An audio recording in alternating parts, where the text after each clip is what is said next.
Hola Pablo, buenas tardes. Estoy terminando de instalar las miles de cosas. ¿Me estáis escuchando? Perfecto. Venga, probamos la cámara que se vea y que funcione.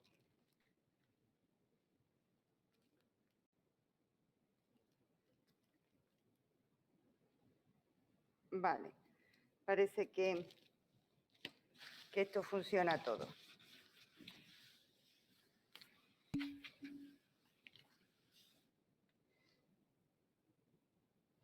Probad a hablar porque yo lo he conectado. Probad a hablar. Anda. Hola, ¿me escuchas? Sí, se te escucha perfectamente.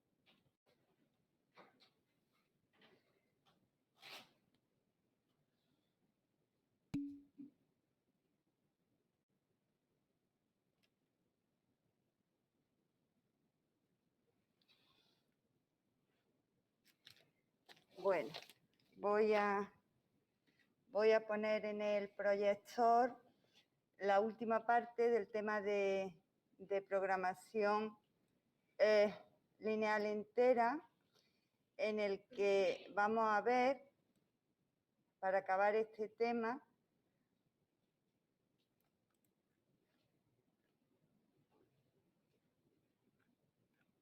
vamos a ver los métodos de corte, ¿vale?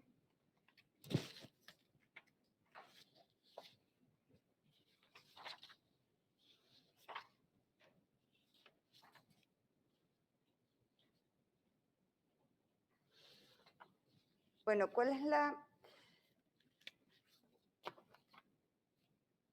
idea que subyace debajo de esto que se conoce como los métodos de corte? Fijaos, la idea es la siguiente. Partimos de resolver el problema relajado y la idea es ir introduciendo restricciones que corten al conjunto factible y de tal manera que dejen fuera las soluciones óptimas que no verifiquen las condiciones de integridad. Imaginad, o sea, un poco intuitivamente, el dibujico sería el siguiente.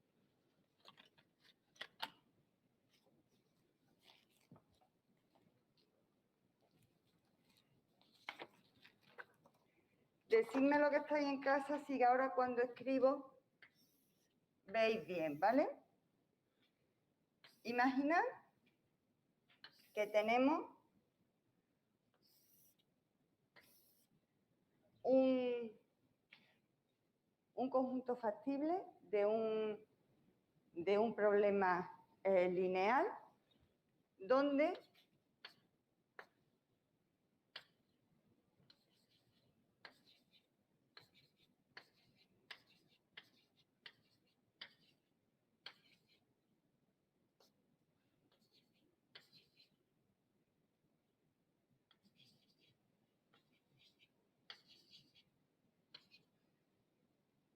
¿vale? Imaginad que tenemos un problema donde las soluciones factibles del problema entero sean los puntitos, ¿vale? ¿Cómo razonamos o en qué se basan los algoritmos de corte? Fijaos que ahí los puntos enteros, digamos, estarían todos en el interior del conjunto. Luego, por lo tanto, los resultados que tenemos, los teoremas que tenemos que nos dicen que los problemas de programación lineal los tenemos en los puntos extremos y tal, no nos valen. Tal y como tenemos el conjunto factible, nunca vamos a poder alcanzar, aplicando la metodología que conocemos, no vamos a poder alcanzar las soluciones óptimas enteras. Entonces, ¿cuál es la idea? Pues precisamente la idea es dejar esas soluciones óptimas enteras en la frontera del conjunto factible. ¿Y eso cómo lo hacemos? Pues eso lo vamos a hacer introduciendo restricciones de tal manera que nos dejen en la frontera o como puntos extremos las soluciones enteras, lógicamente, sin eliminar del conjunto factible ninguna posible solución factible entera. ¿Vale? Entonces, la forma de actuar es la siguiente. Resolvemos el problema relajado. Imaginemos, por ejemplo, que el problema relajado, su solución óptima es esta. ¿Vale? Esa sería la solución óptima del problema relajado, que sería el primer paso a la hora de aplicar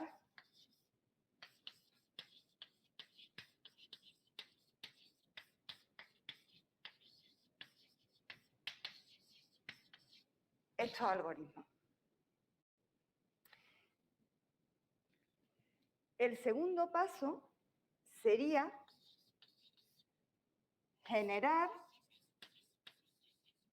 condiciones necesarias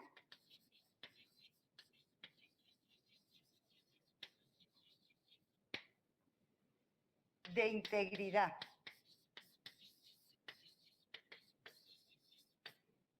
Del tipo, si x sub i es entero, entonces tiene que pasar tal cosa. Esas condiciones van a tener forma de hiperplano.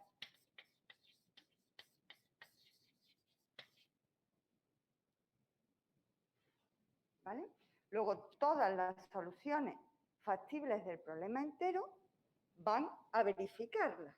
Entonces, eso me permite decir que si la introducimos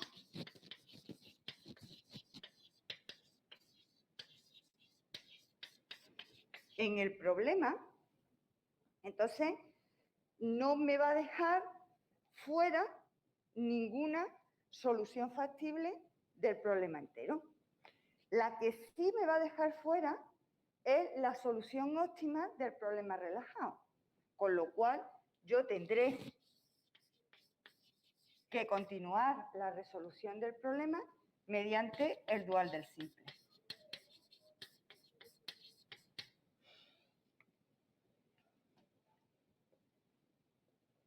¿Vale? Gráficamente, pues sería, de alguna manera, introducir aquí hiperplano, de tal manera que toda esta parte del conjunto factible, en la que no hay soluciones enteras, se quede fuera. La elimino. Si, por ejemplo, quito esa, imaginaos, y luego introduzco esa, este punto ya sí sería un punto extremo, un punto entero, pero que sería un punto extremo del conjunto factible recortado, vamos a llamarle así. Y entonces será alcanzable aplicando el algoritmo del simple. En concreto el dual del simple, pero bueno, al final sabemos que el dual del simple es el simple. ¿Vale? Luego esa es la forma de proceder de los métodos de corte. La idea es aplicar el algoritmo del simple a conjuntos factibles adecuadamente construidos de tal manera que la solución óptima del problema entero esté en un punto extremo y lo puede alcanzar a través del algoritmo del simple. ¿De acuerdo? La clave entonces, ¿dónde está? La clave entonces pues sería en cómo generar esas condiciones necesarias en forma de hiperplano. ¿Vale? Eso es lo que vamos a ver en este apartado. Bien. Fijaos que a estas condiciones necesarias en forma de hiperplano le tenemos que exigir dos cosas. Una, que no deje fuera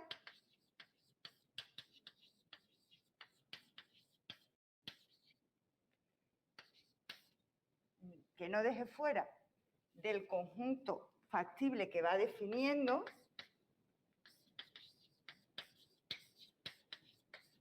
solución, punto, vamos a llamarle así, punto factible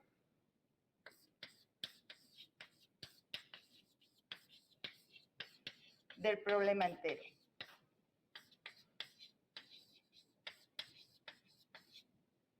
Es una cosa. Y la otra es que siga manteniendo la convexidad del problema. Es decir, no podemos generar un corte y que eso haga que nuestro conjunto factible deje de ser convexo, porque entonces no podemos aplicar el algoritmo del simple.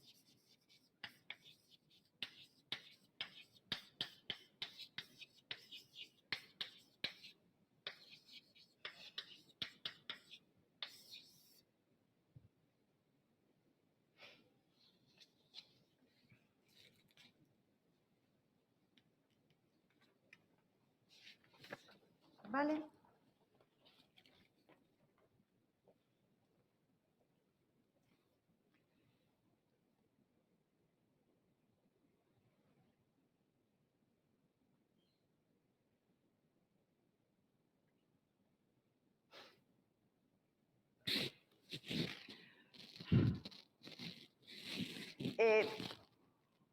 A los que hayáis bajado el tema anteriormente, observaréis que hay a lo mejor algunos pequeños detalles que no coinciden, pero no tienen mayor importancia, ¿vale? O sea, lo único que pasa es que cuando me he puesto a repasar, pues he visto que le llamaba de diferente manera en un apartado que en otro apartado, y entonces pues lo he unificado, ¿vale?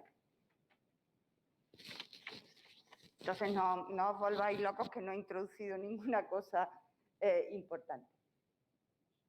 Vamos entonces a desarrollar el que se conoce como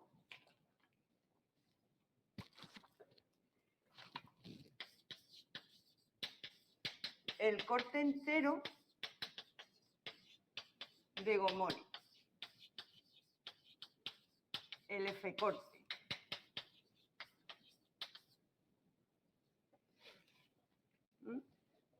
Un par de comentarios, fijaos. Este corte solo lo podremos...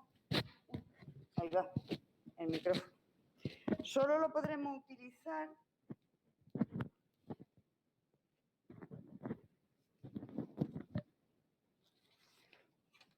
el F-corte solo lo podremos utilizar para problemas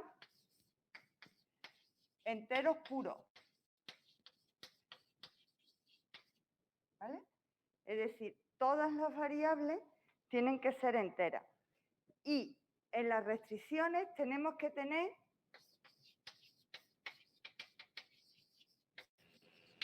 Perdona, está puesta la cámara en el proyecto. Por si puede la cámara, le he dado, no me ha hecho caso.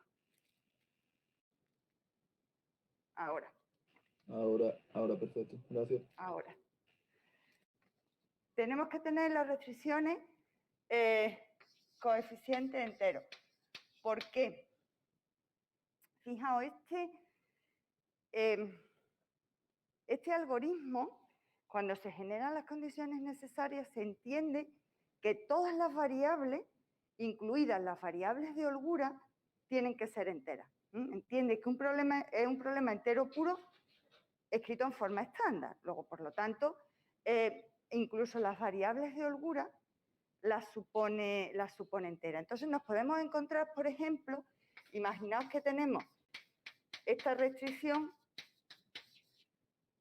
¿vale? Si tenéis esa restricción, fijaos que el 1, 1 verifica esa restricción y el 1, 1 es todo entero, ¿vale? Sin embargo, cuando lo pasáis a forma estándar para meterlo en la tabla del simple, lo que hacéis es meter una variables de holgura que suponéis mayor o igual que 0. El 1, 1 pertenece, verifica esta restricción, pero eso supone que la variable de holgura, en este caso, vale 1/2. ¿Vale? Entonces, como 1/2 no es entero,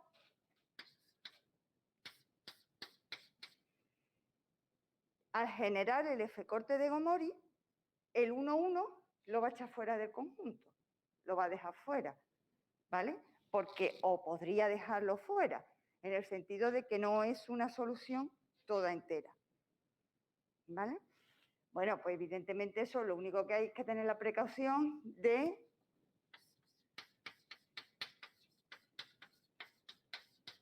y ya está, ¿de acuerdo? De eliminar, de considerar siempre que todos los coeficientes de las restricciones son enteros, ¿vale? Bien, entonces, tenemos nuestro problema.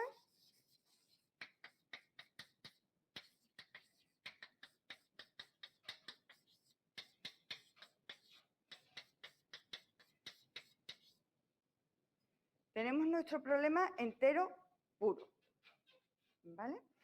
Lo que hacemos es quitamos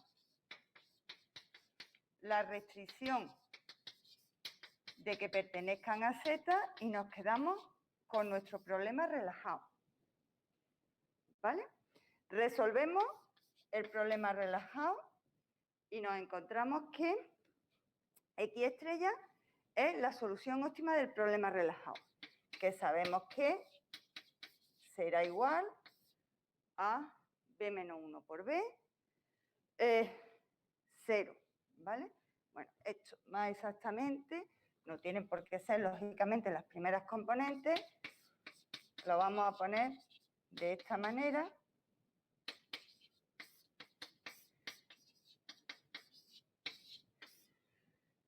Esa sería la solución óptima del problema relajado.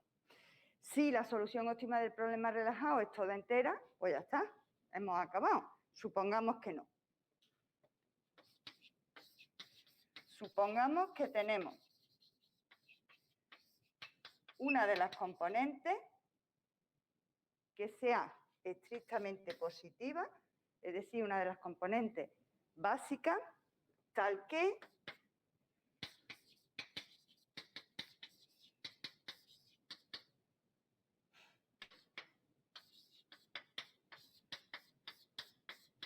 no sea entera, ¿vale?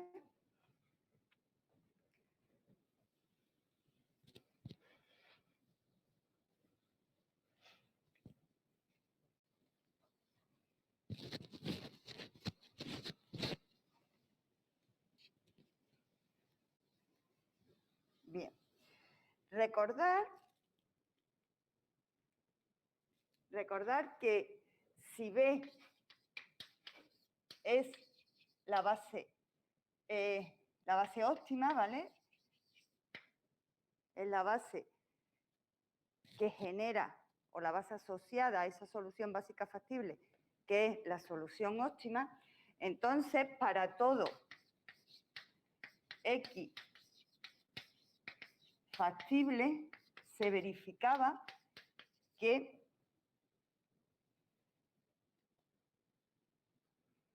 X lo podía poner como componentes básicas, componentes no básicas, de tal manera que las componentes básicas tenían esa forma, ¿vale? Eso lo sabemos de nuestro tema 3. En particular, la componente iésima, que sería una de las componentes básicas, pues será igual a B sub I barra menos la suma con J no básica de los I sub IJ por X sub J, ¿vale? Para todo X factible, donde los I sub j venían dados por B menos 1 por A sub ij. ¿Bien? Vale. Si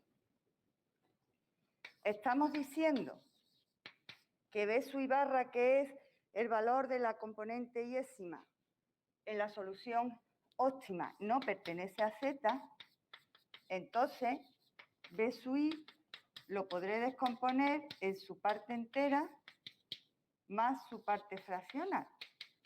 Y su parte fraccional será un valor estrictamente incluido entre 0 y 1.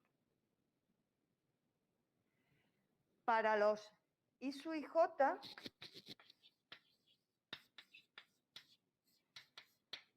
también podré ponerlo como su parte entera más su parte fraccional. ¿Vale? Para todo J no básico. Fijaos que podría ocurrir que esos f y j, alguno fuera 0, es decir, los I sub ij, alguno podría ser entero. ¿Vale? Pero no todos los I sub ij pueden ser enteros. O dicho de otra manera, existe algún J tal que F y J es estrictamente mayor que 0, es decir, es distinto de 0. ¿Por qué? Supongamos que no. Si F y J igual a 0 para todo J no básico, si cogemos esa descomposición de I para todo punto factible, su componente iésima será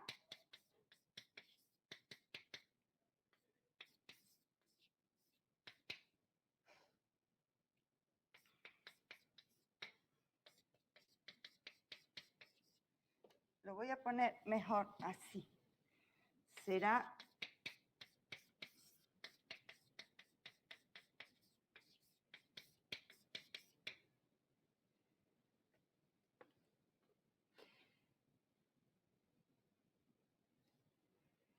estamos diciendo que esto no es entero. Si los f y j son 0 todos, eso significa que todos los i sub ij son enteros. Como los x sub j, estamos en un problema entero puro, también son enteros, eso significa que esta suma sería entera. ¿Vale? Es imposible entonces que x sub i sea entero.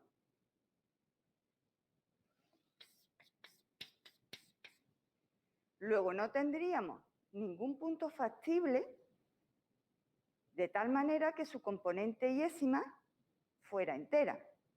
Eso lo que significa es que el problema entero es infactible.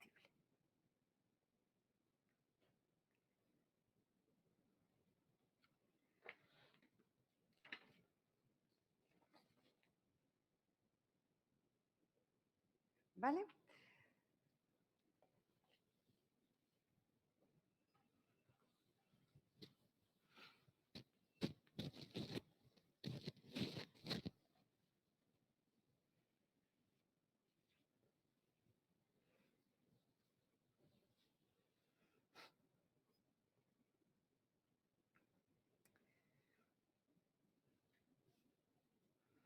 Bien, entonces, teniendo en cuenta estas tres cosas,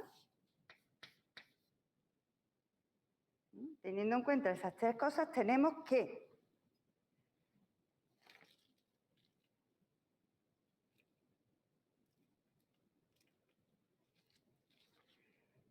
Para todo x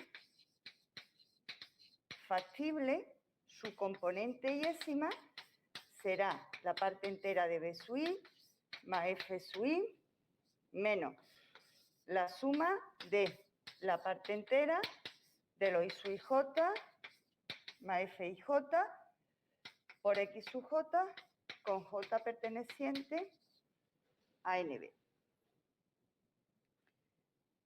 ¿Vale? O lo que es lo mismo, x sub i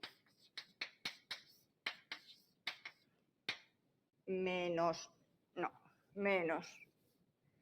la suma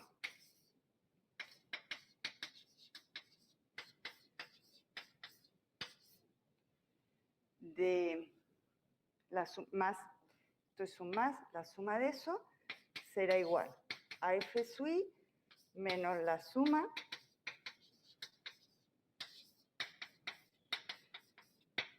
de esto. ¿Vale? Si nosotros queremos que x sub i sea entera, significa que esto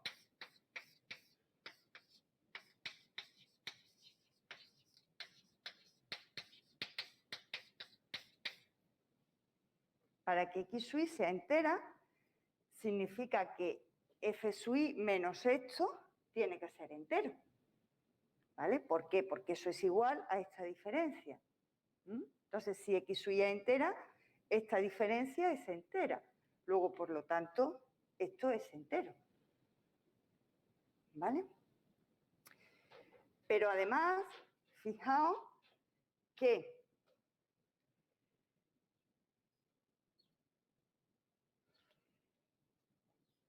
x sub j es mayor o igual que 0.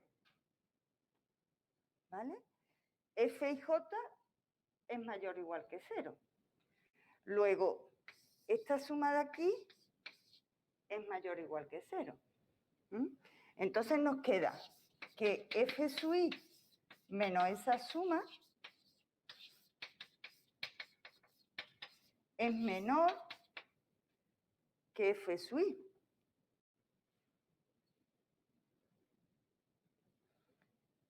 ¿Vale? Y f sub i es estrictamente menor que 1.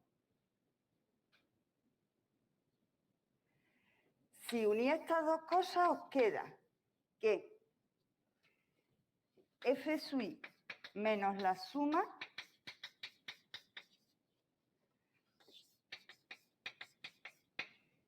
tiene que ser un número entero menor que 1. Un número entero menor que 1 es lo mismo que decir que es menor o igual que 0.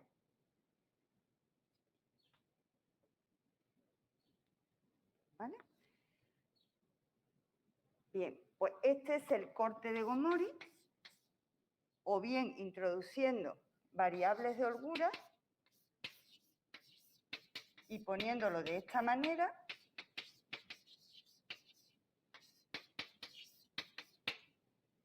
esto es lo que llamamos el F-corte o corte fraccional de Gomori.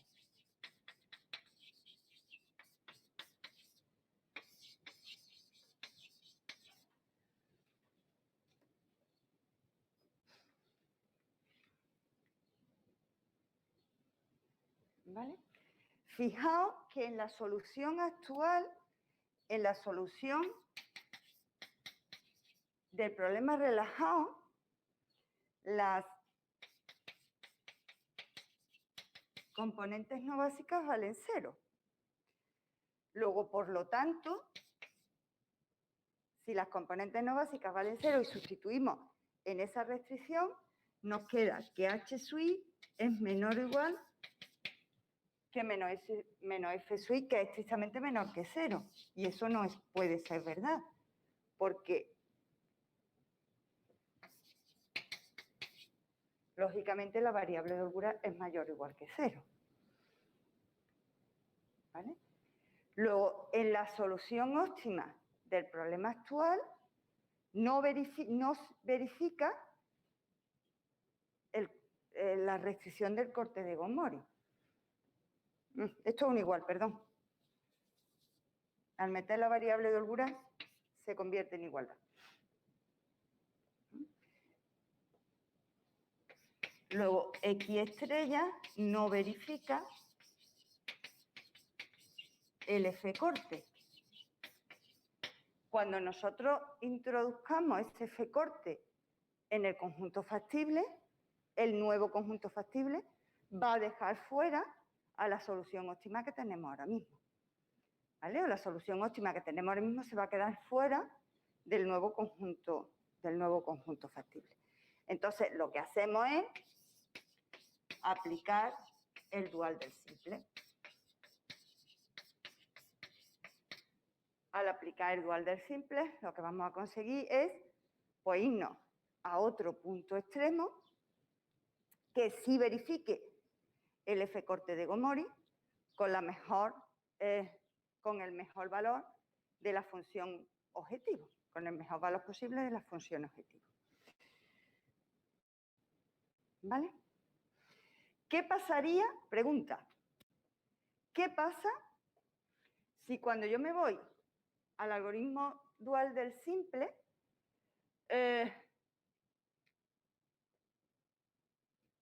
me queda que el dual es ilimitado? ¿Qué significaría eso en este caso?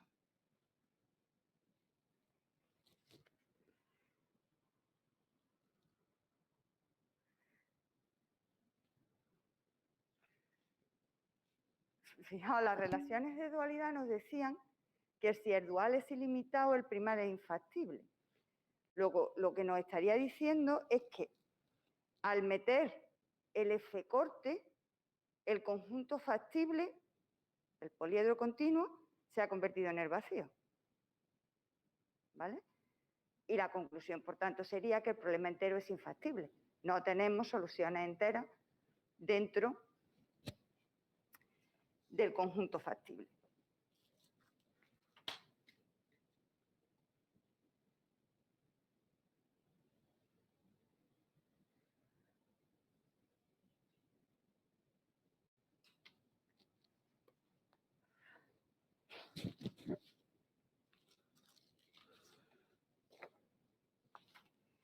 Vamos a ver un ejemplito.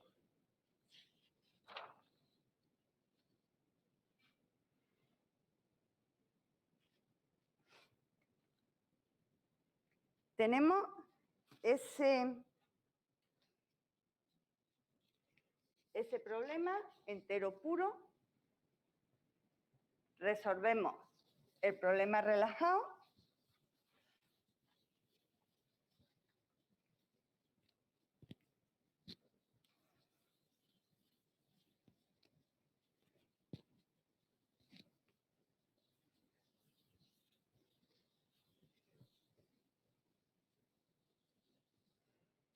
Y me da esa tabla óptima. Fijaos, tenemos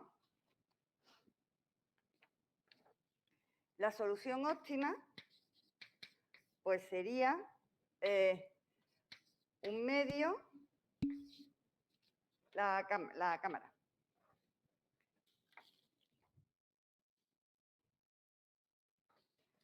Un medio 0, 2, 0. ¿Vale? Incluyendo las variables de holgura. ¿Cómo introducimos el F corte de Gomori? Fijaos, X1 estrella, que vale... ¿por qué he puesto yo un medio? Si son 5 medios. ¿Vale? 5 medios. Luego, su parte fraccional sería un medio. Luego tenemos, y para las variables no básicas, fijaos que aquí las variables no básicas serían X2 y X4. Entonces tendríamos y Sub 1, 2 sería 3 medios. Luego F1, 2 también es un medio. Y su 1, 4 sería un medio. Luego directamente F1, 4 sería un medio. ¿Vale?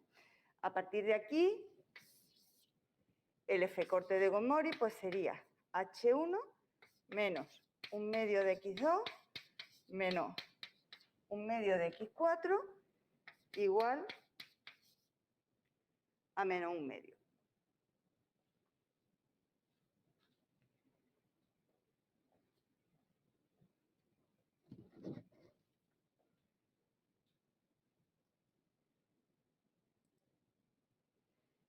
Tendríamos que introducir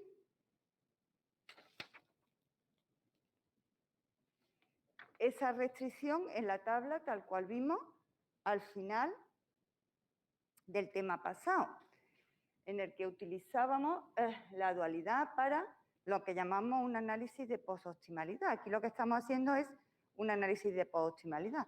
¿Qué le pasa a la solución óptima cuando introduzco una nueva restricción? Cuando se introduce una nueva restricción en un problema, para introducirla en la tabla, tenemos que multiplicar por b a la menos 1. O dicho de otra manera, tenemos que recuperar la matriz de identidad debajo de las variables básicas. Pero fijaos que el F-corte de Gomori, en el F-corte de Gomori no intervienen las variables básicas. Solo es la suma de variables no básicas, multiplicadas por los F y J. ¿Eso qué significa? Eso significa que nunca vamos a perder la matriz de identidad. Luego no hay que hacer nada. El F-corte de Gomori se mete directamente en la tabla, sin tener que tocar para nada esa restricción. Y eso es lo que hemos hecho, meterlo directamente en la tabla. ¿Vale? Y bueno, pues podéis comprobar que debajo de las variables básicas sigue teniéndose la identidad. Como hemos dicho antes, la solución que teníamos no verifica el F-corte. Luego, por lo tanto, eso me lo indica aquí. Esa solución ha dejado de ser factible. Tenemos que aplicar, por tanto, el dual del simple. Tiene que salir H1 y tenemos que decidir quién entra. Para decidir quién entra, lo que tenemos que hacer es calcular, recordar que el criterio general del dual del simple es que tenía que entrar donde se diera el mínimo de los cocientes entre los costos reducidos y los I sub IJ estrictamente menor que 0 en valor absoluto. Lo podéis tomar en valor absoluto y os sirve el mismo criterio para maximizar que para minimizar. Entonces sería el mínimo entre y el otro, que es el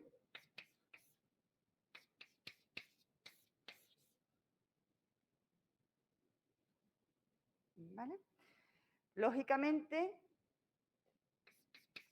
ese mínimo se alcanza en X sub 4, que va a ser la variable que va a entrar. ¿Vale? Va a salir H1 y va a entrar X4. Luego tenemos que pivotar sobre este menos un medio. Pivotamos sobre ese menos un medio de tal manera que esta columna se queda con un 1 aquí y con todo lo demás 0. Y obtenemos esa tabla. ¿Vale? Esa tabla nos da como solución óptima 2, 0, 4, 1. 4, 1, 0 si metéis la variable de holgura del F-corte con Z estrella igual a 4. ¿Vale? ¿De acuerdo? Bien.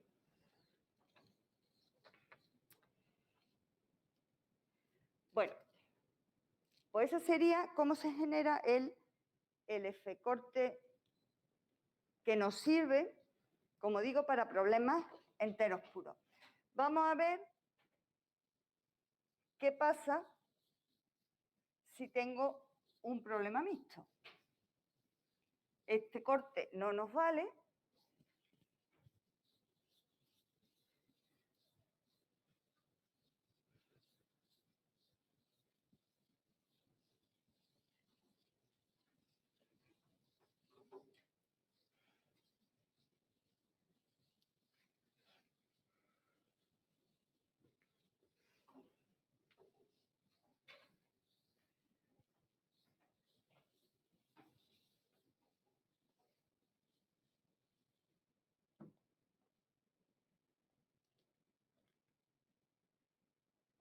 Vamos a desarrollar entonces el M-corte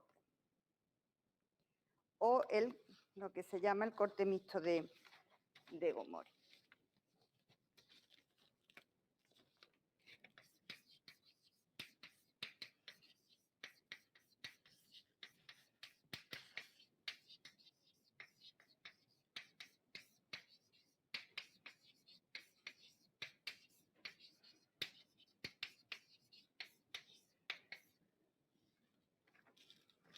Vale. Ahora el planteamiento que tenemos nuestro problema.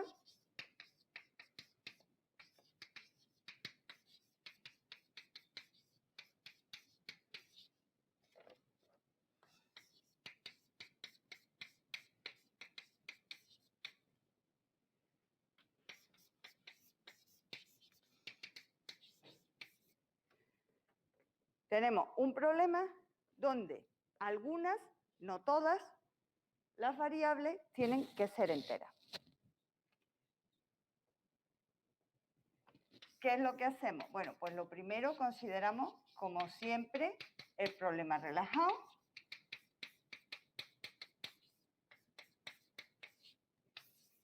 Lo resolvemos y tenemos que X estrella es la solución óptima, ¿vale? X estrella, pues igual que antes, es de esa manera y existe una componente de las que tendrían que ser enteras que no lo es.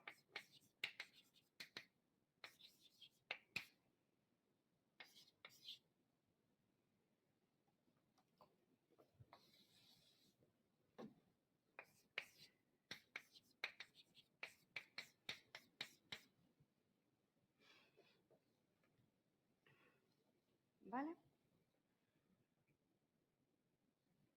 Bien. A partir de esa matriz B, exactamente igual que antes,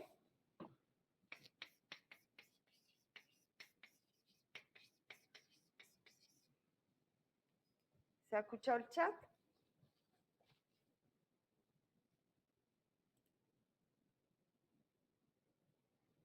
No, ahora no. A partir de B, otra vez tendremos que para todo X es factible, su componente iésima se tiene que su componente iésima pues va a ser igual a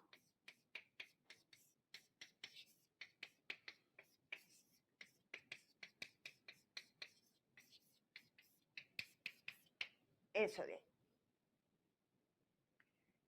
¿Vale? Eso hasta ahí exactamente igual que antes. Vamos a llamarle J más A.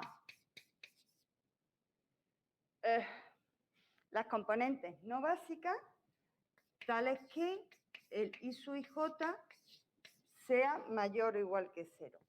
Y J menos, pues a los que I sub ij sea menor que 0. ¿Vale?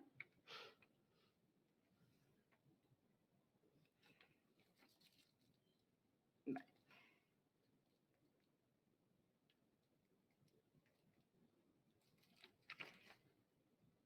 Bien. Teniendo en cuenta todo eso, pensamos lo siguiente. Si X sub I queremos que sea entero, tiene que pasar o bien que sea menor o igual que la parte entera de B sub I. ¿No se ve la cámara?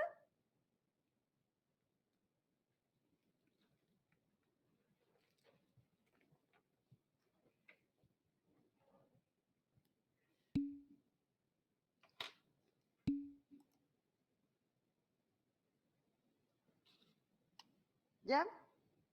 Vale.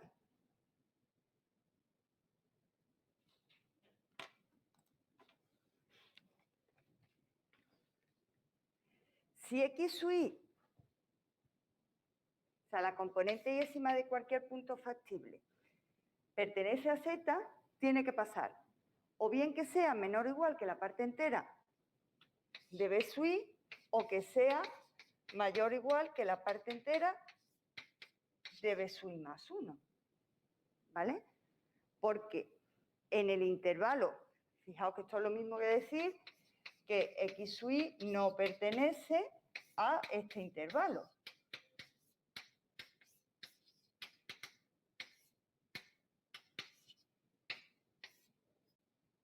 ¿Vale? Porque en ese intervalo no hay enteros. ¿Vale?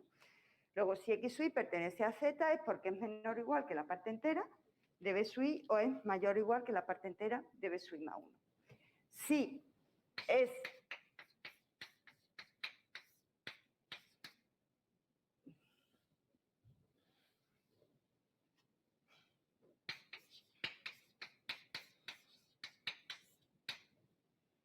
es menor o igual que la parte entera de B sub I, pues fijaos lo que pasaría. De aquí, utilizando esto, ¿vale? Junto con que X sub I es menor o igual que la parte entera de B sub I, pues lo que me quedaría es que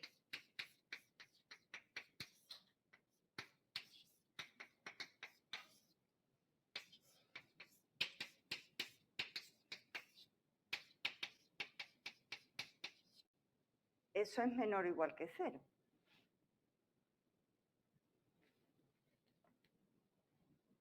¿Vale?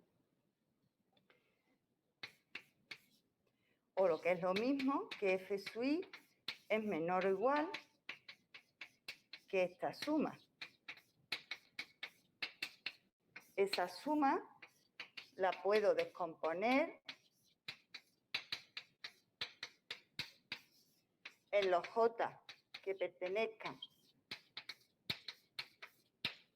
a J más y los que pertenezcan a J menos. Fijaos que esta suma es menor o igual que 0, porque los X sub J son menores o iguales que 0 y esos mayores o iguales que 0 y los Y sub J son menores que 0. Luego esto es menor o igual, lo pongo aquí, que la suma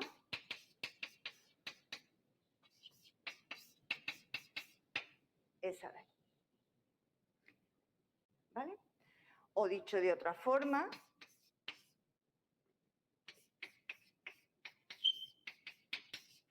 multiplicando por menos 1,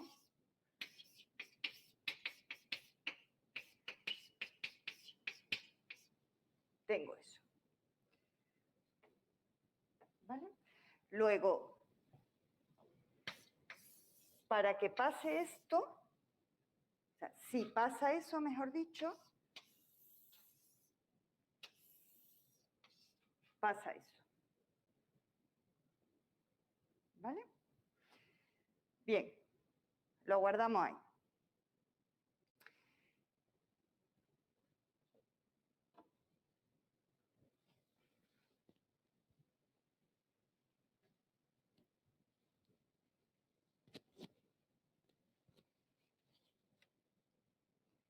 Por otro lado, si X sub I es mayor o igual que eso.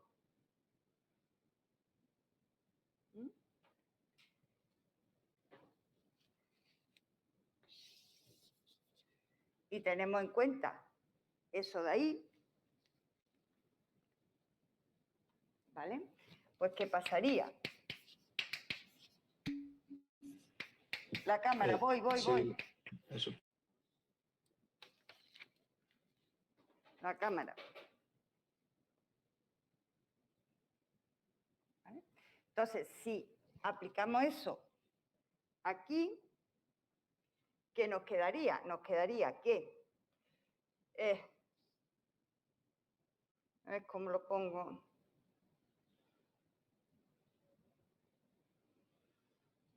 Lo voy a poner mejor.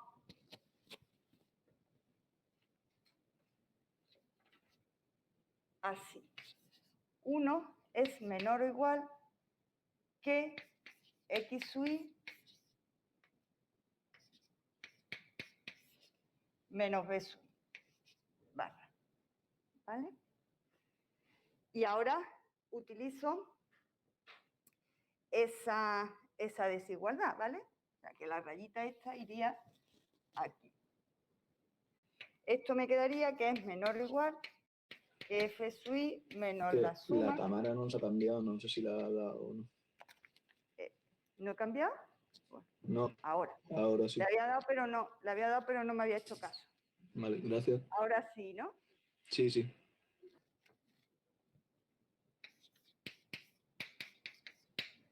¿Vale? Utilizándolo ahí.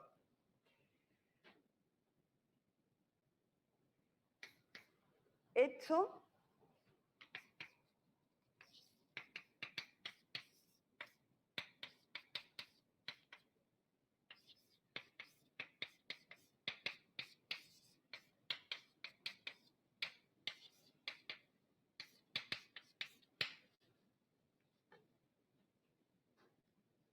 ¿vale?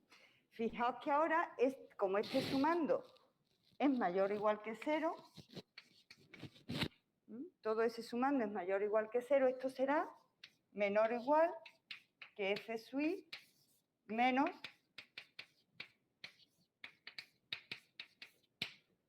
el último sumando.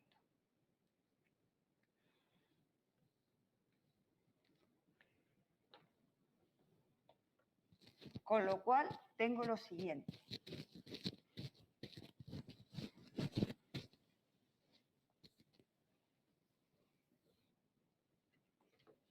Que 1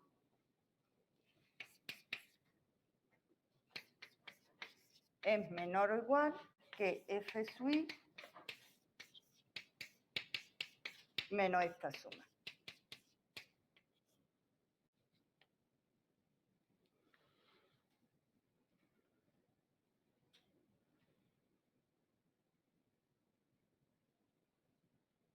¿Vale?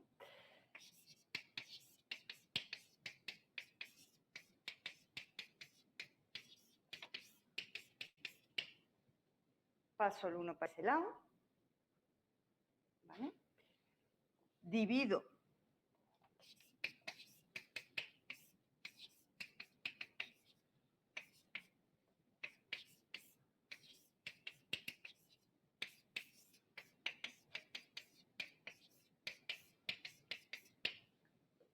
por f sub i menos 1. Fijaos que f sub i es estrictamente menor que 1. Luego, f sub i menos 1 es negativo.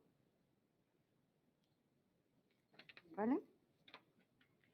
Con lo cual me queda que menos 1 es mayor o igual que menos 1 partido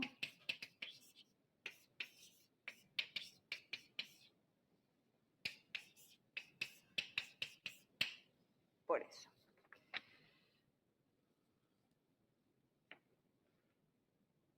¿Vale? Y ahora, multiplicando por f sub i,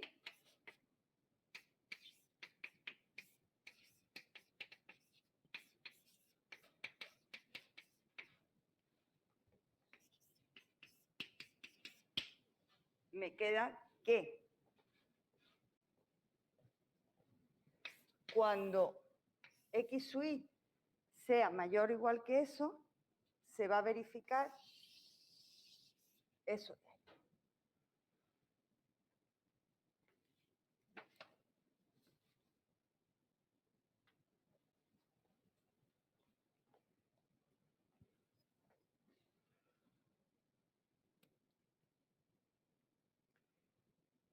¿Vale? Si volvemos aquí arriba, fijaos que lo que hemos visto ha sido que si x sub y es menor o igual que la parte entera de b sub y, lo que hemos probado es que menos f sub y es mayor o igual que esto. Y si es mayor o igual que la parte entera de b sub y más 1, lo que otra vez nos ha cambiado ¡ay, la pizarra. cámara! La cámara, perdón. Gracias.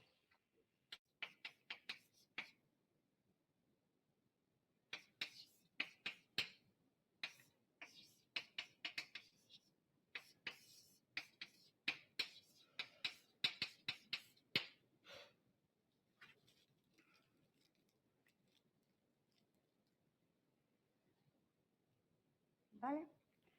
Eso es lo que hemos probado. Que si x sub y es menor o igual que la parte entera de b sub y, se verifica esto. Y si x sub y es mayor o igual que la parte entera de b sub y más 1, se verifica eso de ahí. Luego, por lo tanto, fijaos que esas dos condiciones no se pueden dar simultáneamente. O se da una o se da otra. Luego, por lo tanto, la podemos meter las dos dentro de la misma restricción y decir que si x sub y pertenece a z, entonces menos f sub y tiene que ser mayor o igual que esto o que esto.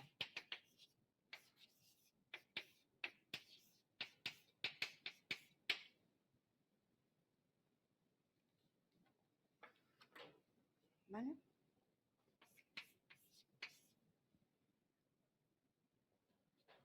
O de forma equivalente,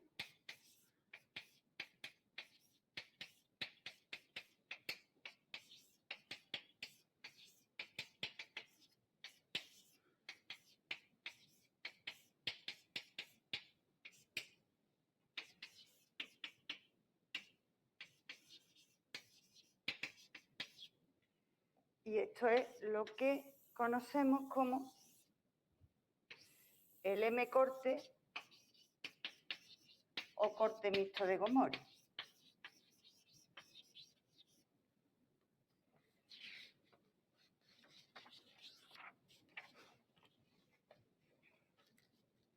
¿Vale?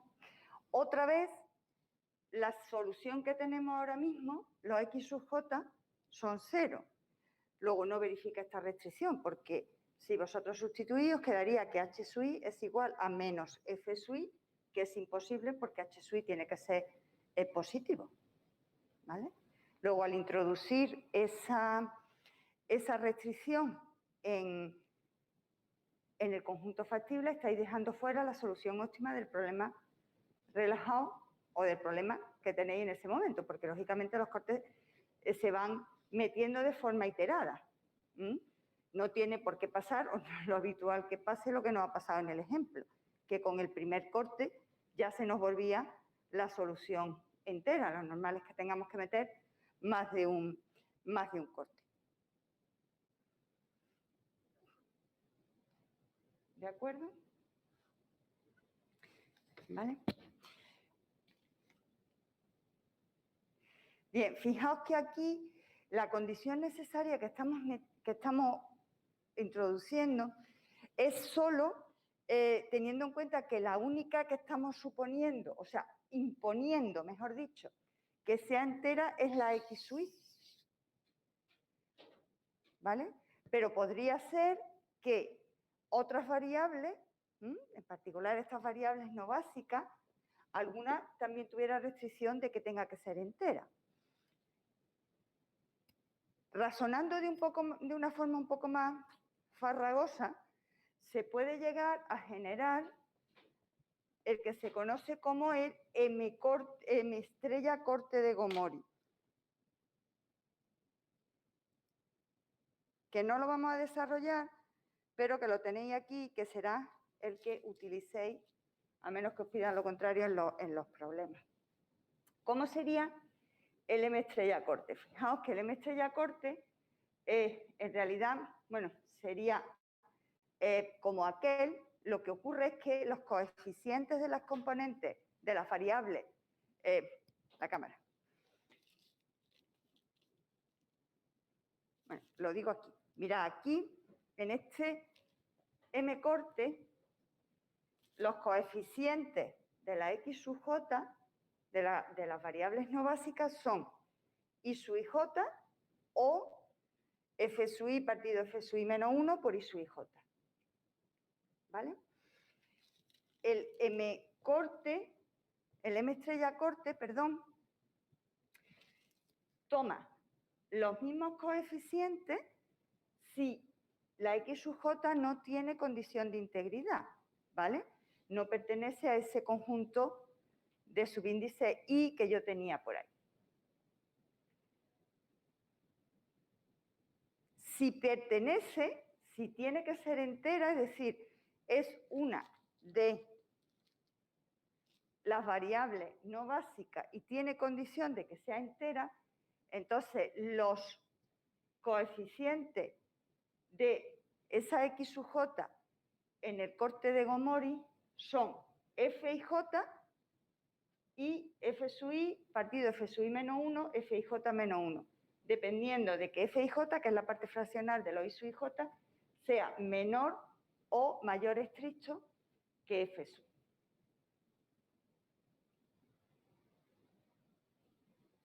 ¿Vale?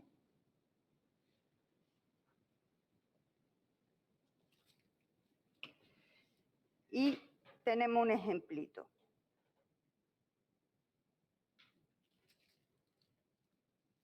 Bueno, en este ejemplo nos dan la solución, la tabla óptima de un problema donde en el problema original las variables que tenían que ser enteras, ¿vale? El conjunto I era 3, 4. Las variables que tenían que ser enteras eran X sub 3 y X sub 4.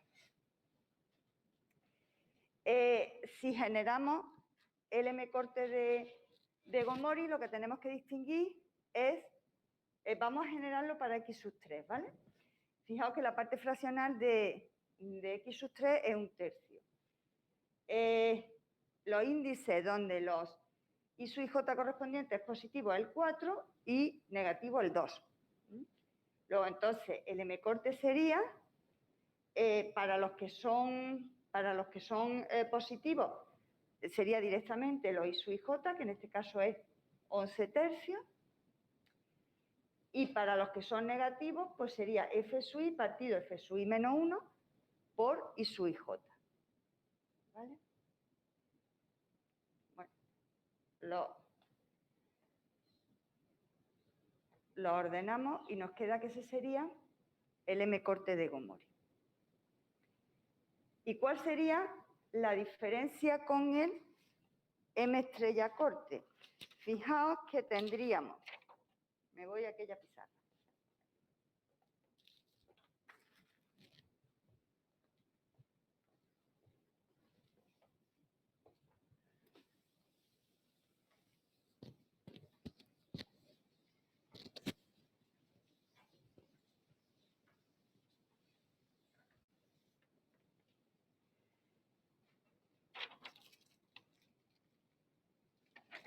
Tenemos X sub 2 es no básica y no entera. ¿Vale? I sub 3, 2 es menor que 0. Luego, si miráis el coeficiente que le corresponde en el M estrella corte, sería F sub I partido F sub I menos 1 por I sub 3, 2. Y ahora, como X sub 4 tiene que ser entera, tenemos que ver cómo es la parte fraccional de el I sub j correspondiente.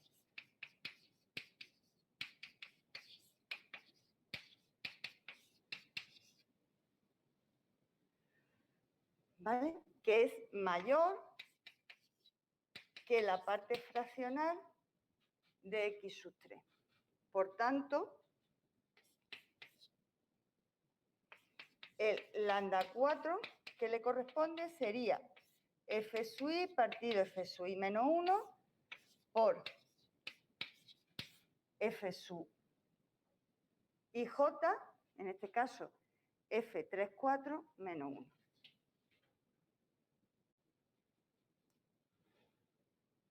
¿Vale? Bueno, pues hacéis las cuentas y el m corte que os queda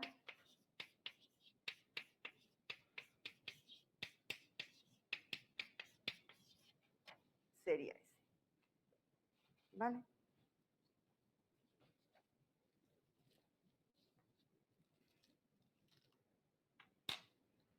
Una vez más, fijaos que a la hora de tanto en el m corte como en el m estrella corte no intervienen las variables básicas, luego se pueden meter directamente en la tabla sin ninguna operación adicional. Se aplica el dual del simple. Si el dual del simple llegáis a otra solución óptima finita, pues si es entera, perfecto, y si no, seguís metiendo cortes. Y si os queda que el dual sea ilimitado, es decir, que toda la fila de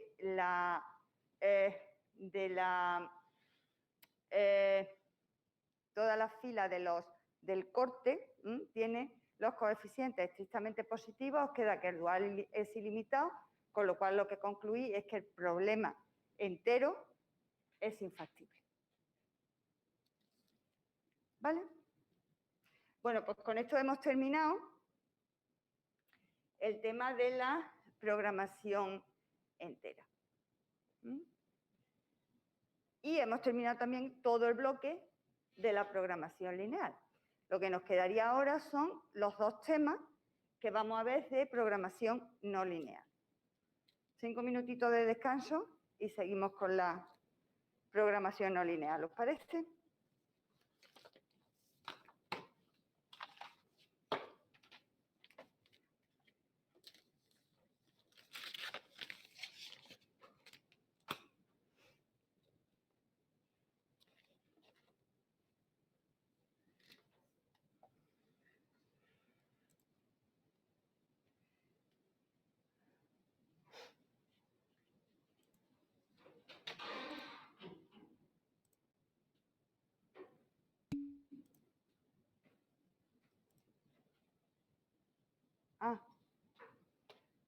La pizarra anterior, que es esto, ¿no?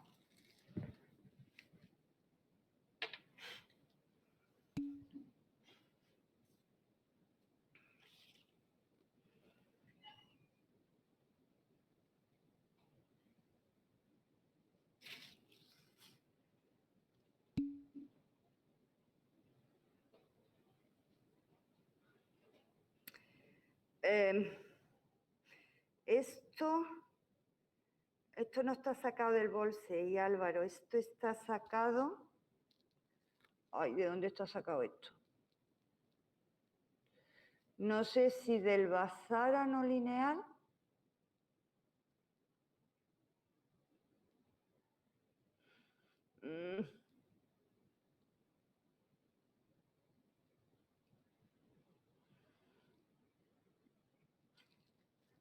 Del Versicas. Pues no me acuerdo ahora mismo. Te lo digo el próximo día de dónde lo saqué, ¿vale? Álvaro, recuérdamelo el próximo día.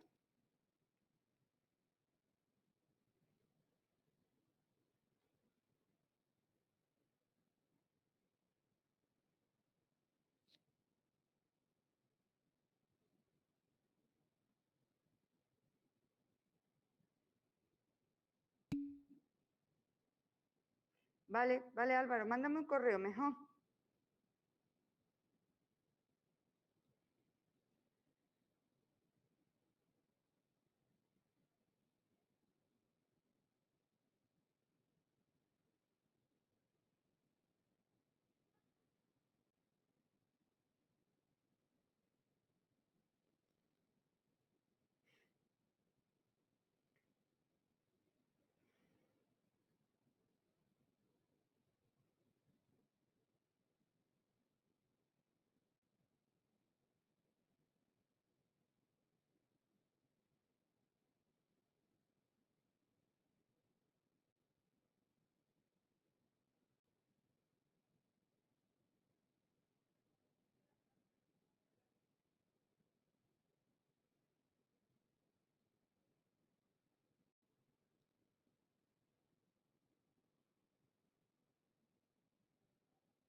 A ver si no les molesta a los de casa, ¿no? Y nosotros podemos ver un poco más.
Venga, volvemos otra vez.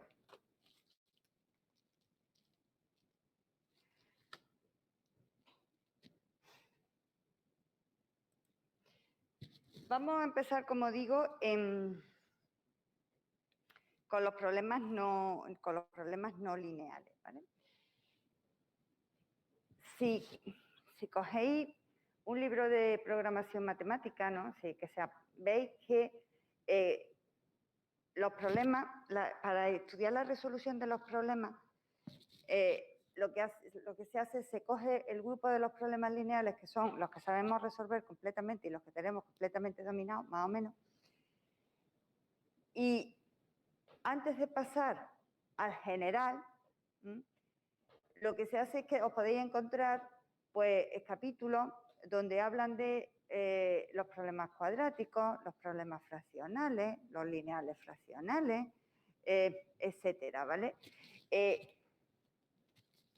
Digamos que de alguna manera vamos ampliando el tipo de problemas, la clase de los problemas que vamos resolviendo, porque abordarlos desde un punto de vista general es poco eficiente. Como vamos a ver en este tema, lo que somos capaces de encontrar desde el punto de vista analítico para los problemas no lineales es lo que llamamos condiciones de optimalidad necesarias y suficientes, condiciones necesarias y suficientes de optimalidad. Eso es lo que vamos a hacer en la primera parte del tema. Y luego, en la segunda parte del tema, de forma muy por encima, vamos a ver dos métodos iterativos de resolución, ¿vale? De búsqueda de de las soluciones del problema. Vamos a ver el método del gradiente o del tipo gradiente, porque hay más de uno, ¿no? Pero vamos a ver el general. Y el método de Newton, que el método de Newton pues ya lo conocéis seguro de alguna otra asignatura, ¿no? Habrá aparecido en numérico, en algún sitio de esos habrá aparecido ya el método de Newton. Ya lo conocéis, ¿no? Bueno, pues como digo, entonces en cualquier libro lo que se hace es que se coge, pues vámonos por la programación cuadrática, no, en general, por ejemplo, por la programación convexa, que aquí también va a aparecer. Y lo que hacemos es encontrar resultados que sean útiles para ese tipo de problemas.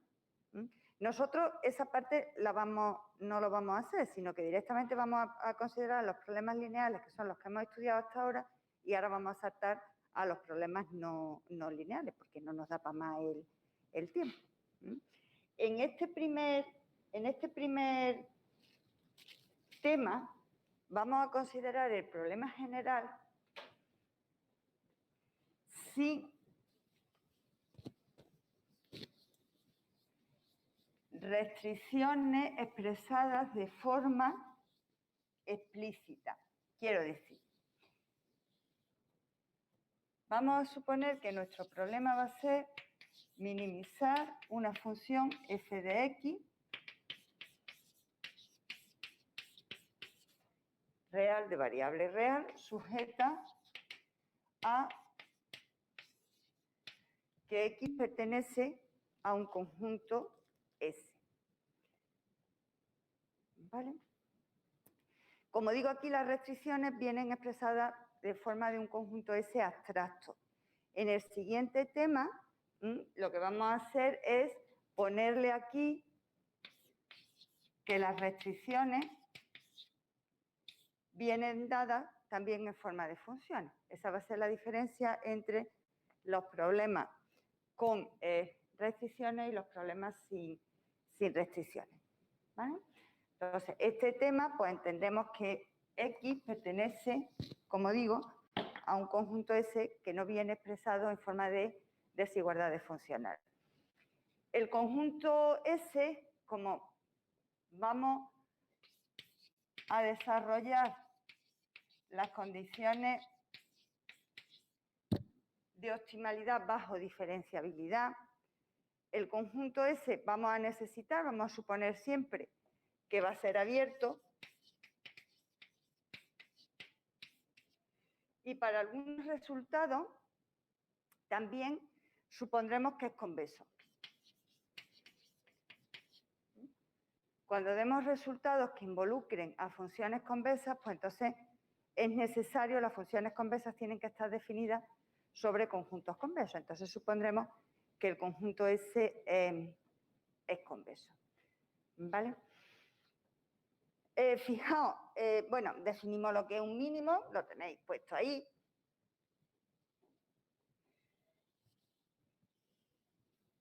Pues solo por ponerlo, que entendemos que tener un mínimo, una solución del problema, dicho de otra manera, pues será aquel punto X estrella, de tal manera que existe un épsilon tal que para todos los puntos que estén a una distancia estrictamente menor que épsilon de X estrella, el valor de la función objetivo es mayor o igual que el valor de la función objetivo en X estrella. Bien, eso lo llamamos un mínimo local o un mínimo relativo. Si podemos decir que f de x es mayor o igual que f de x estrella para todo x perteneciente a S, pues hablaremos de mínimos globales. Bien. Fijaos, aquí está la primera diferencia con todo lo que hemos estudiado hasta ahora. Nosotros cuando hablamos de soluciones óptimas para el problema lineal, no hablamos de óptimas locales, óptimas globales, hablamos de soluciones óptimas. ¿Por qué? Porque el problema lineal, cualquier solución que tú encuentres, si encuentras una solución, ya es global. No existen mínimos locales. No existen soluciones locales. ¿Vale? Y eso es una cosa importante, porque nosotros hasta ahora en ningún momento nos hemos planteado Nosotros hasta ahora en ningún momento nos hemos planteado ese tema. A partir de ahora hay que plantearse. Pero quiero decir, si no tratas con funciones lineales, te lo tienes que plantear. Porque nosotros, en el caso de la programación lineal, llegábamos a un punto que verificaba las condiciones de optimalidad y si verificaba las condiciones de optimalidad decíamos, ya es la solución óptima global. De hecho, no le poníamos ni el apellido, porque todas las mínimos locales son mínimos globales en el caso de la programación lineal. Luego ahí nos encontramos con la primera diferencia, ¿vale? ¿Cuál es la segunda diferencia? La segunda diferencia es que nosotros en la programación lineal tampoco nos planteábamos si existían soluciones. Nosotros, si lo único que podía pasar es que las soluciones fueran infinitas, porque el conjunto no estuviera acotado. Pero si no, nunca nos habíamos planteado si este problema tiene o no tiene solución. Eso también nos lo tenemos que plantear ahora. De hecho, además ahora el único resultado que podemos aplicar es el teorema de Weierstrass, que dice que si tiene una función continua sobre un compacto, alcanza el mínimo. Luego, por lo tanto, tiene solución. ¿Vale? Eso tampoco nos lo habíamos planteado hasta ahora. No nos habíamos planteado si dado un problema aquello tenía solución o no tenía solución.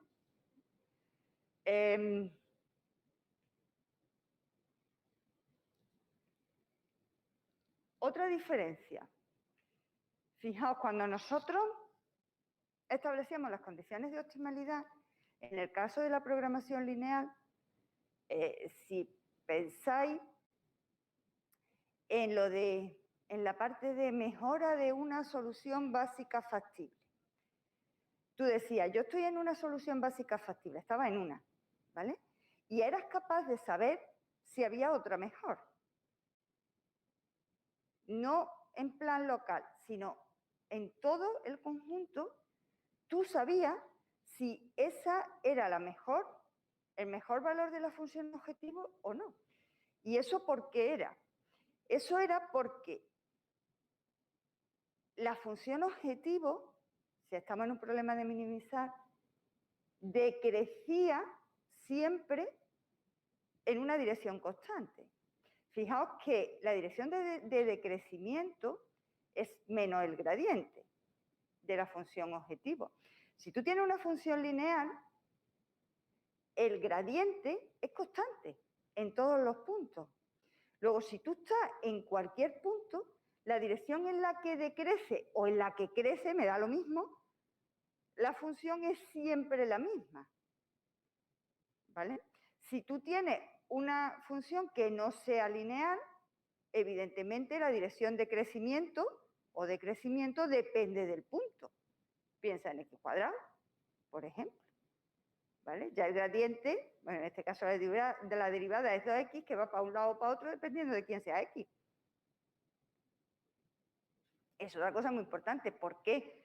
Porque no va a poder hacer razonamientos como el que hacíamos en la programación lineal. Porque la dirección de decrecimiento no es constante. Otra cosa importante, ¿vale? Y luego, evidentemente, aquí no vamos a tener un resultado que nos diga que las soluciones del problema van a estar en la frontera. Luego, aquello que hacíamos en la programación lineal de ir moviéndonos por la frontera, olvídate, aquí el problema puede estar en el interior del conjunto, la solución del problema puede estar en el interior del conjunto. Luego, por lo tanto, olvídate de ese tipo de metodología. ¿Vale? Pues esas son fundamentalmente las tres claves que nos da la diferencia entre que los problemas lineales sepamos resolverlos todos y que los problemas no lineales no sepamos resolverlos o no seamos capaces de resolverlos así en plan general. ¿Vale? ¿Qué vamos a hacer entonces? ¿Qué hemos dicho que vamos a hacer? Pues lo que vamos a hacer es un primer apartado donde vamos a ver condiciones necesarias y suficientes de optimalidad. Si X estrella es una solución óptima, pasa esto. Si pasa esto, X estrella es una solución óptima. Y luego pues vamos a ver, como digo, esos dos métodos de de búsqueda iterada, que es el método del gradiente y el de Newton. ¿Vale? Dentro de la programación no lineal existe un tipo de funciones no lineales, pero que son especialmente interesantes, que son las funciones convexas. ¿Vale? Cuando la función es convexa, pues las cosas funcionan más o menos bien, o por lo menos mejor que si no lo son.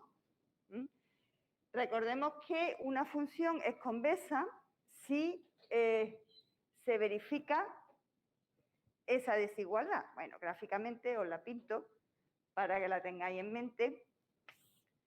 Una función es convexa cuando si tú tienes un x1 y un x2, ¿vale? Pues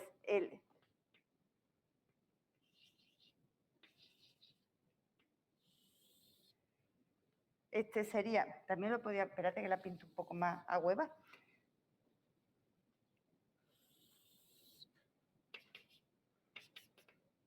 Fijaos que este sería el segmento lambda. Voy, la cámara.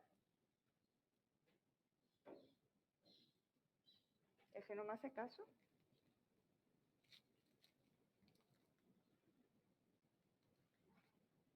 Ahora, lambda f de x1 más 1 menos lambda f de x2, bueno, pues eso siempre es mayor que el f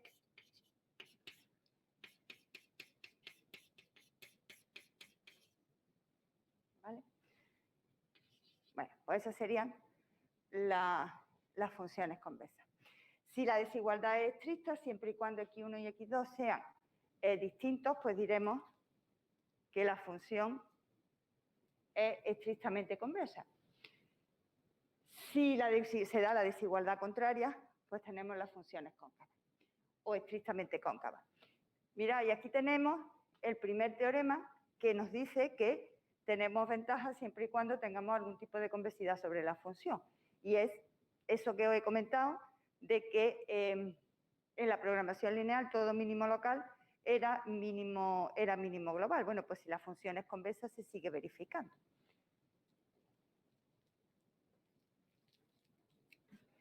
Y la demostración, pues la hacemos por reducción al absurdo. Supongamos que tenemos un mínimo local, pero que no es global. ¿Vale? Eso significa que tenemos otro punto factible, de tal manera que el valor de la función objetivo es estrictamente menor que f de x estrella. Por la definición de mínimo local, tenemos un escalar épsilon estrictamente positivo, de tal manera que todos los puntos que disten de x estrella menos que épsilon, el valor de la función objetivo es mayor o igual que f de x estrella. Vamos a considerar lambda como el mínimo entre 1 y este cociente. ¿Vale? Y ahora vamos a tomar la combinación convexa, fijaos que eso es lo que llamamos una combinación convexa, entre el x barra y el x estrella, con este lambda. ¿Vale? Fijaos que este lambda, por propia definición, está entre 0 y 1, luego, lógicamente, esto es la combinación convexa de x barra y de x estrella, que sigue siendo factible, porque tal y como hemos dicho antes, siempre que utilicemos que la función sea convexa, vamos a partir de la hipótesis de que S es convexo. Si calculamos lo que dista ese punto de x estrella, vemos que es lambda por x barra menos x estrella, que es menor que épsilon. Luego, por lo tanto, se verificaría esto de aquí. Pero es que además la función es convexa. Luego, si aplicamos la definición de convexidad, tenemos esta desigualdad de aquí. ¿Vale?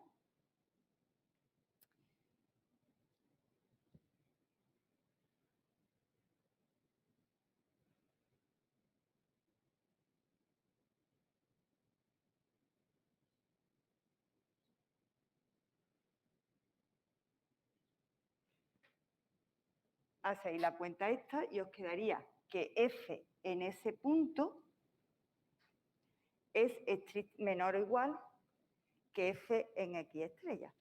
Y eso pues sería una contradicción. Fijaos que eso gráficamente, que es en la demostración, ¿qué es lo que está haciendo? En la demostración,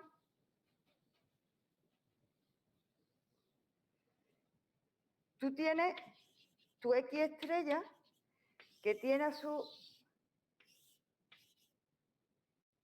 una bola de radio epsilon donde todos los puntos son menores, son mayores, tienen un valor de la función objetivo mayor que el x estrella.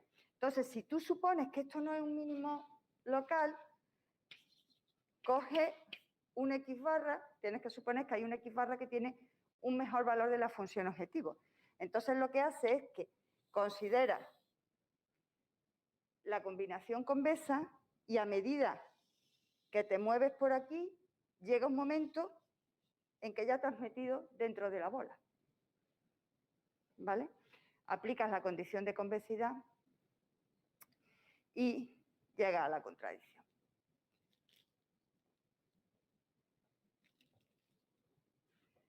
¿Vale? Bien, empezamos entonces estableciendo, eso era para el caso en que la función sea convexa. Si la función es convexa, pues entonces tenemos garantizado que todo mínimo local o mínimo relativo también es global. Ahora vamos a establecer la condición necesaria de optimalidad de primer y de segundo orden. Fijaos que aquí la única hipótesis es que f sea diferenciable en el primer caso y que f sea 2 veces diferenciable en el segundo. Si f es diferenciable, entonces un punto será mínimo local si el gradiente de la función vale 0. Fijaos, en todo,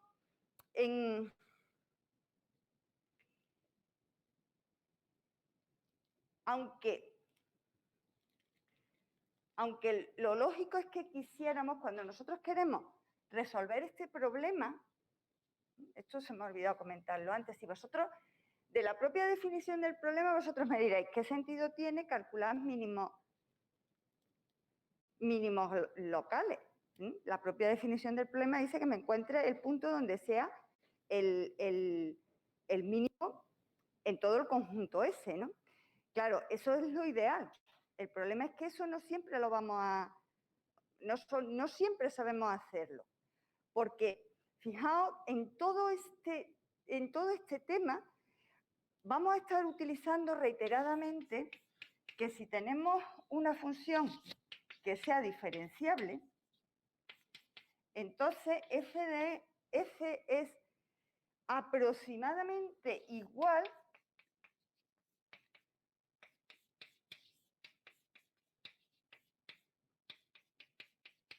por... Espérate, lo voy a poner así.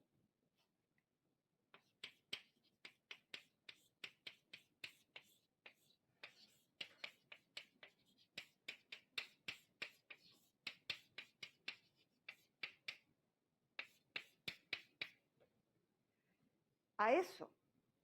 ¿Y esto qué es? Una función lineal. Luego, nosotros vais a ver como todo, al utilizar la diferenciabilidad, en realidad lo que estamos haciendo es utilizando la aproximación lineal local de la función. ¿Vale? Entonces, como eso es una caracterización de tipo local, lo que vamos a conseguir son condiciones también de tipo local. ¿Vale? Bueno, en realidad, pues eso es lo que tenemos aquí. Si tenemos una función f que sea diferenciable, pues entonces sabemos que existe una función alfa, de tal manera que se verifica esto con el límite de alfa igual a 0 cuando x tiende a x estrella. Si razonamos por reducción al absurdo, supongamos que x estrella es mínimo y que su gradiente es distinto de 0. Vamos a tomar un vector D de Rn y vamos a aplicar la aproximación anterior al punto X, que ahora va a ser X estrella más lambda D. Lo hacemos, ¿vale? Y ahora tenemos que el límite de alfa, cuando lambda tiende a 0, ese límite vale 0. Vamos a tomar un lambda que sea distinto de 0. Fijaos, si lambda es 0, esto es nada. Suponemos que estamos alejándonos del punto X estrella o a una cierta distancia del punto X estrella. Dividimos por lambda aquí arriba y nos queda esta igualdad de aquí.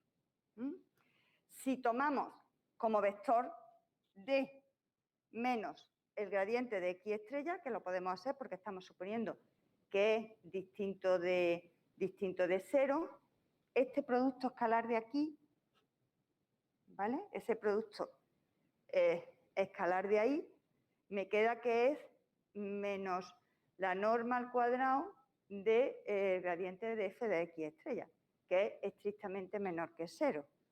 Si tomáis límite, ¿vale? Concluís que esto de aquí es menor estricto que 0, luego, por lo tanto, este cociente, el límite cuando lambda tiende a 0 es menor estricto que 0, de lo cual podéis establecer que existe un delta estrictamente mayor que 0, tal que para todo lambda entre 0 y delta, este cociente es menor que 0.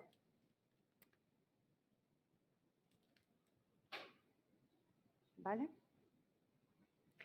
Tomáis lambda como el mínimo perteneciente al 0 y a este mínimo, y entonces pues tenéis que esto de aquí contradice la hipótesis, ¿vale? Lambda es positivo, eso significa que este punto que está dentro del conjunto S tiene un valor de la función objetivo estrictamente menor que f de X estrella. ¿Vale? Bueno, y resulta que hemos probado que para encontrar el mínimo de una función derivamos igualamos a 0. ¿Vale? Está bien. Los puntos que anulan el gradiente, lógicamente, nos dan todos los candidatos a ser mínimo de la función f. La condición necesaria de optimalidad de segundo orden me dice que si la función es 2 veces diferenciable, en los mínimos locales la derivada segunda es semidefinida positiva. ¿Vale? Para eso, para probarlo, pues lo que hacemos es utilizar el desarrollo de orden 2, desarrollo de Taylor, antes estábamos usando el de orden 1. Utilizamos el de orden 2. Antes lo que estábamos usando era una aproximación lineal de la función, una aproximación local lineal de la función, y aquí lo que estamos utilizando es una aproximación cuadrática. ¿Vale? Y el razonamiento es exactamente el mismo de antes. Ahora dividimos por lambda cuadrado y me queda que este cociente es igual a esta cosa de aquí. Como tenemos que es mínimo local, pues entonces para todo lambda que verifique esta condición, ese cociente tiene que ser positivo, porque fijaos que el denominador es mayor o igual que 0. Si X estrella es mínimo local, pues lógicamente ese cociente tiene que ser positivo. Eso significa que cuando lambda tiende a 0, esa parte de la igualdad tiene que tender también a... Tiene que ser mayor o igual que 0, el límite de esa parte tiene que ser mayor o igual que 0. Como esto vale 0, ahí no existe lambda ninguna, con lo cual el límite de eso, cuando lambda tiende a 0, el lambda no interviene ahí, es directamente esto de aquí. Y eso es verdad para todo D perteneciente a Rn. ¿Vale? Luego, si tenemos que un mínimo local, el gradiente vale 0, y la primera derivada vale 0, y la segunda derivada es semidefinida positiva. ¿Vale? ¿De acuerdo? ¿Para qué sirven las condiciones necesarias? Pues para tener el conjunto de posibles candidatos. La derivada primera vale 0, esos son posibles candidatos a mínimo. La derivada segunda tiene que ser mayor o igual que 0. Voy tomando cada vez un conjunto más pequeño. Y fijaos, además, las condiciones necesarias también sirven porque luego cuando se establecen los algoritmos iterativos, el algoritmo lo que va a hacer es buscar puntos tales que verifiquen las condiciones necesarias. ¿De acuerdo? Van a ser los criterios de parada de los algoritmos iterativos. Bueno, lo dejamos aquí. ¿Vale? Ya seguiremos el próximo día.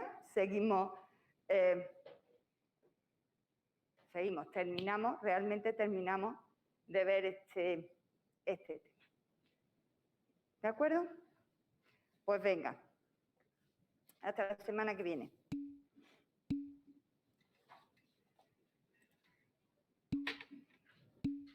Hasta el lunes a todos los que estáis en casa.